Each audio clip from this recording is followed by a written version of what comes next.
Welcome to Sathya food products. நம்ம இன்னைக்கு என்ன பார்க்க போகிறோன்னா முருங்கைக்கீரை பொடி. நான் நல்லெண்ணெய் எடுத்துருக்கிறேன். அவங்க வேணுங்கிறவங்க நெய் கூட யூஸ் பண்ணிக்கலாம். தாளிப்புக்கு கடுகு, உளுந்து, ஜீரகம் போட்டுட்டு கருவேப்பிலை தாளிச்சிட்டு ஆஃப் பண்ணியாச்சு. ஆஃப் பண்ணதுக்கப்புறம் ஜஸ்ட்டு பொடி ரைஸை போட்டு மிக்ஸ் பண்ணிட்டா முருங்கைக்கீரை சாதம் ரெடி ஆகிடுச்சு. ஃப்ளேவர் நல்லா இருக்குது. அந்த கீரையோடைய ஃப்ளேவர் சூப்பர். குழந்தைங்க கீரைனாலே தனியாக எடுத்து வச்சுருவாங்க. ஆனால் இந்த மாதிரி கொடுக்குறப்ப கண்டிப்பாக கலர் சாதங்கிறப்ப எல்லாருமே சாப்பிடுவாங்க.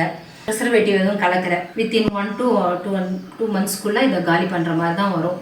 எல்லா ப்ராடக்ட்டுமே நாங்கள் எப்படி பண்ணுறோன்னா, நீங்கள் ஆர்டர் கொடுத்ததுக்கப்புறம் தான் நாங்கள் ப்ராசஸே பண்ணுற மாதிரி தான் பண்ணுறோம். எதுவுமே ஸ்டாக் பண்ணி வச்சுக்கிறது இல்லை. கஸ்டமருக்கு ஃப்ரெஷ்ஷாக கொடுக்கணுங்கிற ஒரே நோக்கம் தான். சத்யா ஃபுட் ப்ராடக்ட் வேணுங்கிறவங்க மேலே தெரியிற நம்பருக்கு காண்டாக்ட் பண்ணுங்கள். இன்ஸ்டாவில் DM பண்ணுங்கள்.